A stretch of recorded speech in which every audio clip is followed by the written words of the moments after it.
कहते हैं ना, समरथ को नहीं दोष गोसाई, वही हाल हो गया है। पाकिस्तान के रक्षा विशेषज्ञ अब पाकिस्तान की सरकार को ये बोल रहे हैं कि दो दुश्मन सुपर पावर भारत के साथ आकर खड़े हो गए हैं। भलाई इसमें है कि भारत से दोस्ती कर लो। अचानक से पाकिस्तान की मीडिया पीएम मोदी के साथ क्यों खड़ी हो गई है? पाकिस्तान में जहां बवाल मचा हुआ है, उन सब के बीच पीएम मोदी पर बहुत ज्यादा चर्चा चल रही है इस वक्त पाकिस्तान में।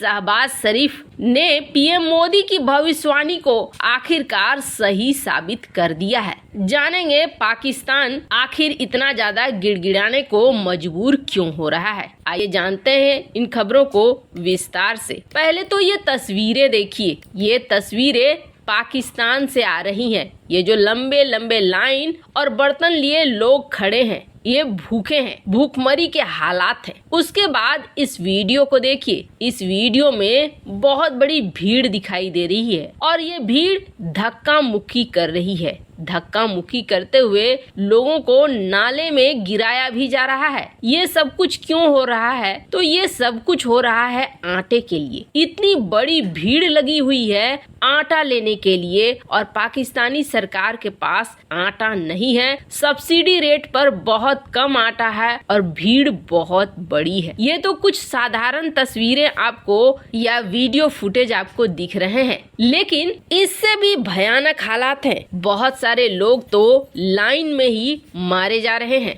पाकिस्तानी इकोनॉमी धराशायी होती जा रही है। पाकिस्तान का बैंक बैलेंस खत्म होता जा रहा है और स्थिति ऐसी हो गई है कि अब शहबाज शरीफ सरकार खुद ही ये कह रही है कि हमें अब तो दोस्त देशों से भीख मांगने में शर्म महसूस होती है। इस शहबाज शरीफ सरकार का कहना है कि हम मांगते हैं अपने दोस्तों से भीख और हम न्यूक्लियर पावर हैं। न्यूक्लियर पावर देश होने के बावजूद हम भीख मांग रहे हैं। ये हमारे लिए बहुत ही बड़ी शर्मिंदगी है।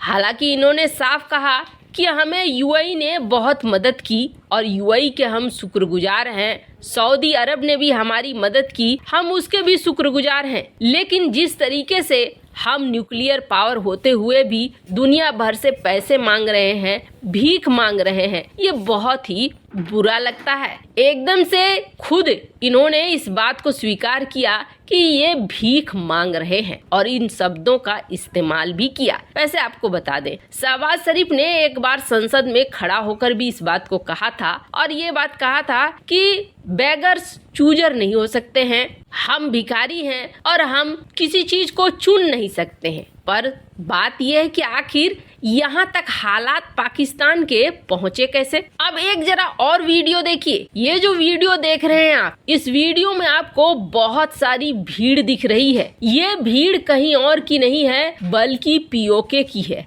और पीओके में ये भीड़ उतरी हुई है सरकार से आटा गेहूं की मांग करने के लिए। यहाँ पर किल्लतें दिन प्रतिदिन बढ़ती जा रही हैं, इसलिए ये पूरी की पूरी भीड़ उतरी हुई है। अब जिन दोस्त देशों ने वादा किया है पाकिस्तान से, वो जमीनी तौर पर आने में अभी काफी वक्त लगेगा, ये भी तय है। अब जरा इस रिपोर्ट को देखिए। ये तो इकोनॉमी की बात हुई। जहाँ तक बात है पाकिस्तान में सेना के जवानों के मारे जाने का, लोगों के मारे जाने का, तो पिछले साल अकेले 419 लोग मारे गए हैं पाकिस्तान में। ये खुद उनकी रिपोर्ट बता रही है। 262 टेररिस्ट अटैक हुए पाकिस्तान के अंदर, पाकिस्तान की सिक्योरिटी रिपोर्ट बता रही है, जिसमें बड़ी संख्या में लोग मारे गए और हजारों तो घायल हुए हैं। टीटीपी के साथ भी पाकिस्तान अपने रिश्ते को संभाल नहीं पा रहा है। पर इन सब के बीच में पीएम मोदी को लेकर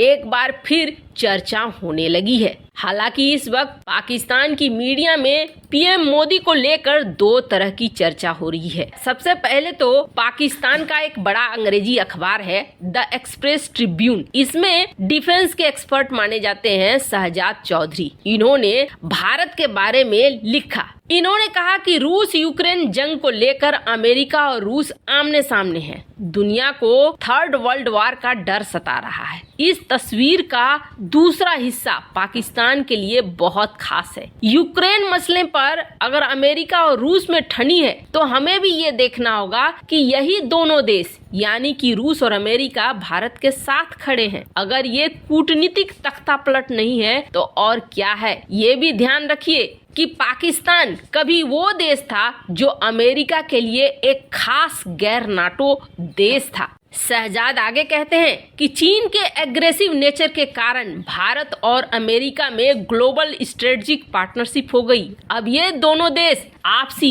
रीजनल ग्लोबल मुद्दों पर मिलकर काम कर रहे हैं। भारत इस वक्त दुनिया के लिए एक खास देश है। वो बहुत बड़ा है, ताकतवर देश है। दुनिया में आप कहीं भी चले जाइए, वहाँ आपको भारत की छाप जरूर मिलेगी। एडिटोरियल में आगे कहा गया, यूक्रेन पर हमले के बाद अमेरिका और उसके सहयोगियों ने रूस पर कड़े प्रतिबंध लगाए, लेकिन इसी दौरान भारत बेखौफ होकर रूस से सस्ता तेल खरीदता रहा। उसने इस ऑयल को रिफाइन करके खूब डॉलर कमाए। अब रूस और अमेरिका दोनों ये दावा करते हैं कि भारत उनका करीबी सहयोगी है। ये भी सच्चाई है, इसमें कोई दो राय भी नहीं है। दोनों सुपर पावर्स सही कह रहे हैं। इनके अनुसार यूक्रेन जंग को लेकर आप भारत की डिप्लोमेसी देखिए, उसने बीच का रास्ता अपनाया। भारत के विदेश मंत्री एस जयशंकर हर प्लेटफॉर्म पर अपने स्ट्रेटजी को सही बताते रहे हैं। दुनिया में पेट्रोल डीजल दोगुना से ज्यादा महंगा हो गया, पाकिस्तान कुछ नहीं कर सका और भारत ने बड़ी आसानी से बीच का रास्ता निकाल लिया।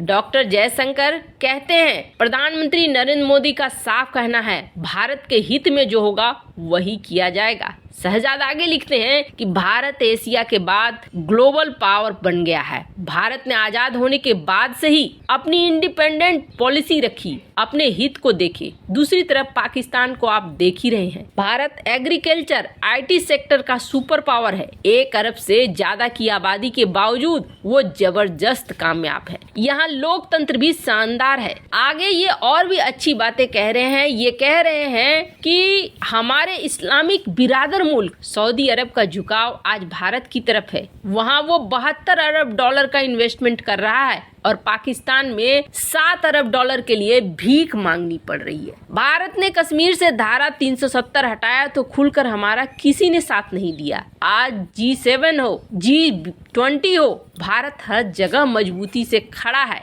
अब ये डिफेंस एक्सपर्ट पाकिस्तान को समझा रहे हैं कि भारत के प्रति अपनी राय बदल दो और अपनी पॉलिसी को बदल दो, नहीं तो कहीं के नहीं रहोगे। वैसे आपको बता दें, आजकल पाकिस्तान में PM मोदी का ये वीडियो भी बहुत ज्यादा वायरल हो रहा है। वैसे इन सब मामले में आपकी क्या राय है, कमेंट कर जरूर बताएं। जल्द मिलते हैं अगले वीडियो में नई खबर के साथ।